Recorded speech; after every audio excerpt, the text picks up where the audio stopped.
salah satu SMK yang memang mempunyai keunggulan dan juga statusnya sebagai SMK pusat keunggulan.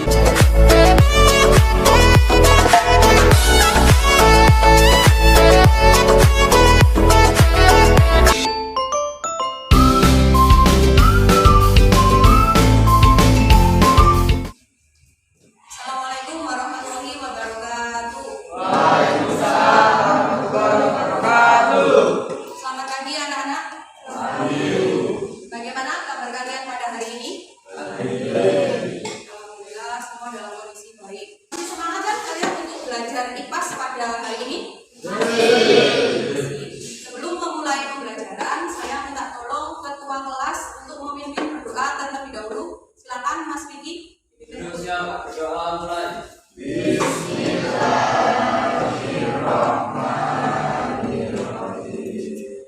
Baik, Ibu akan mengecek kehadiran kalian terlebih dahulu. Jika nanti Ibu mengecek kehadiran, tolong angkat tangan ya. Alun Ready Brasmoro. Kalau kalian memang semangat untuk belajar IPAS pada pertemuan hari ini, tolong bilang semangat. 1, 2, 3. Nah, karena kalian sudah semangat, kemudian tadi malam sudah belajar atau belum? Ibu akan memberikan soal pretest. Ibu akan kirimkan link melalui grup WA ya.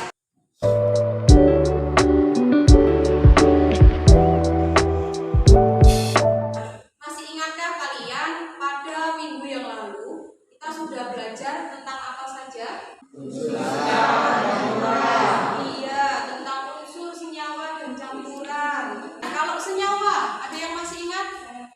Ya, Nadia, silakan. Senyawa dan murni yang terdiri dari dua atau lebih unsur yang digabungkan secara kimia dengan perbandingan tetap. Contoh air atau H2O.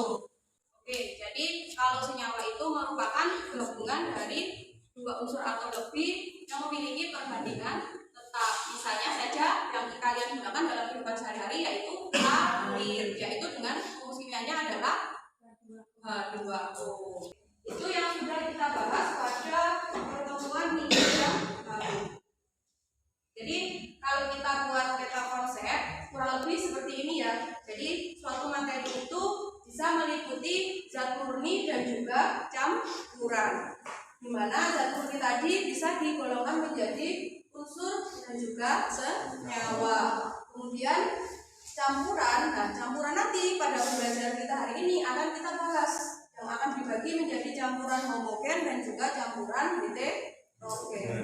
Tujuan pembelajaran kita pada hari ini yang pertama melalui kegiatan diskusi dan percobaan dengan kenalan kritis dan bergotong royong, peserta didik dapat menganalisis perbedaan campuran homogen dan heterogen dengan benar. Penilaian ini nanti akan meliputi 3 hal. Yang pertama ada penilaian sikap yang terkait dengan profil pelajar Pancasila itu sikap, kemudian pengetahuan dan juga keterampilan. Untuk penilaian sikap nanti Ibu menilainya dari aspek kebenaran kritis dan juga bergotong royong. Coba kalian perhatikan. Di situ ada gambar apa saja? Ada gambar kopi, ada gambar teh, dan juga ada susu. Oke. Selanjutnya, coba kalian baca terlebih dahulu.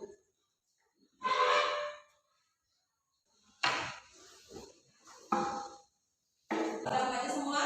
Nah, sekarang dari gambar dan juga cerita tadi, saya memberi kesempatan kepada kalian untuk mengidentifikasi sebanyak mungkin pertanyaan yang berkaitan dengan gambar dan juga cerita.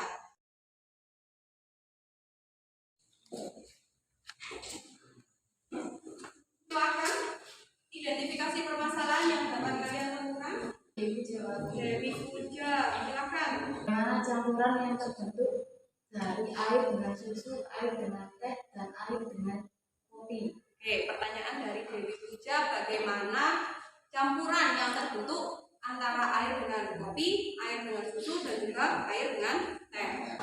Alun, silakan. Apakah perbedaan dari masing-masing campuran tersebut? Ada yang lain?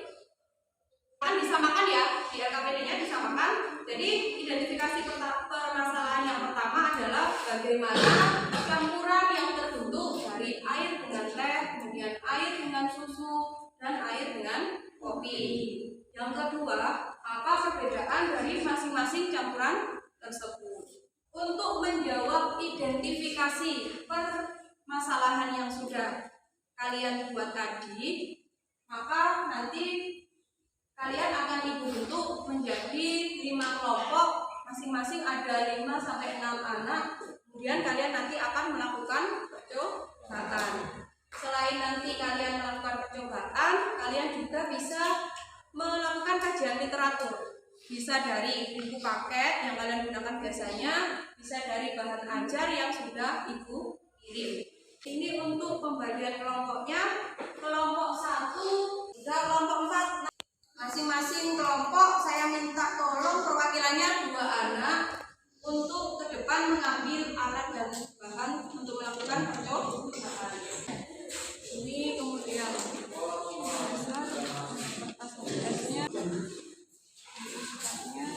air. Silakan dimulai untuk melakukan percobaannya. Ibu berikan waktu 12 menit. Silakan dikerjakan semaksimal mungkin.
hasil yang sama, satu fase, didiamkan, tidak memisah, penyaringan tidak dapat disaring, berkas sinar diteruskan, jenis daftar homogen.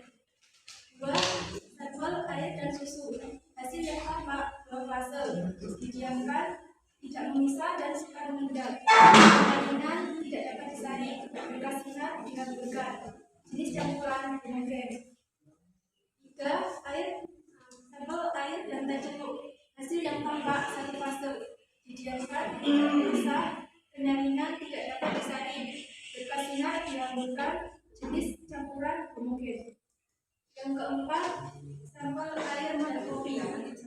Hasil yang tampak dua fase, didiamkan, memisah dan mengendap. Penyaringan dapat disaring, berkas sinar dihamburkan, jenis campuran homogen. Heterogen. Nomor 5, sampel air dan tepung terigu. Hasil yang tampak dua fase, didiamkan, memisah dan mengendap. Penyaringan dapat disaring, berkas sinar dihamburkan, jenis campuran heterogen. Nomor 6, sampel air dan tepung kanji. Hasil yang tampak dua fase, didiamkan, tidak memisah dan sukar mengendap. Penyaringan dapat disaring, berkas sinar dihamburkan, jenis campuran homogen. Mungkin ada tanggapan untuk kelompok yang lain dari hasil yang dipaparkan oleh kelompok 5. Silakan. Dari kelompok 1. Apakah ada perbedaan jika mencampur kanji dengan air panas dan air dingin? Tidak. Karena kalau pakai air dingin ada endapan. Oke, beri tepuk tangan untuk kelompok berapa? 5 ya? Silakan.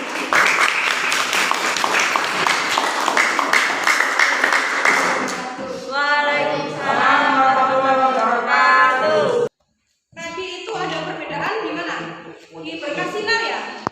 Tadi pada kelompok 5 air dengan teh celup itu berkas sinarnya dihamburkan. Apakah benar seperti itu? Sama atau beda dengan yang lain? Beda. Ya. Yang benar adalah berkas sinarnya diteruskan. Diteruskan ya. Berarti jawaban dari kelompok 5 tadi tolong dibenarkan.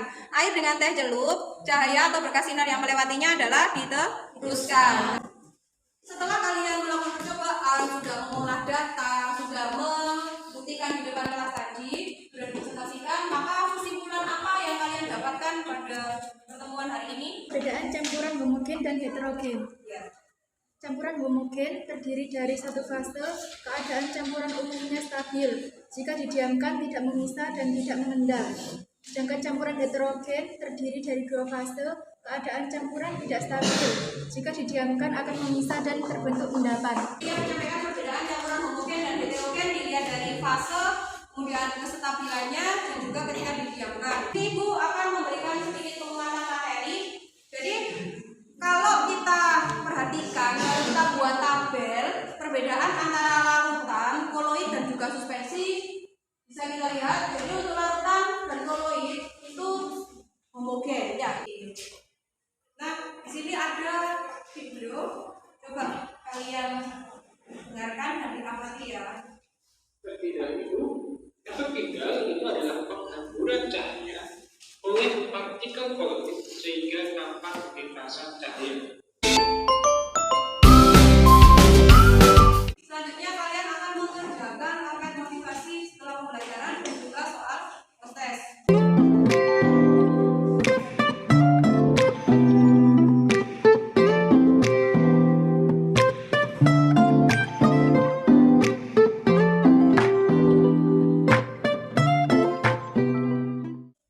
Menurut kalian, bagaimana pembelajaran yang sudah berlangsung pada hari ini? Lain, melakukan percobaan terkait apa? Campuran, yaitu campuran homogen dan juga campuran heterogen. Oke, jika sudah, maka pada pertemuan selanjutnya nanti tolong dipelajari tentang macam-macam pemisahan campuran. Semoga apa yang kita peroleh atau ilmu yang kita dapatkan pada hari ini bermanfaat. Untuk mengakhiri pembelajaran pada hari ini, saya minta tolong ketua kelas Siap, bersama. Bismillahirrahmanirrahim.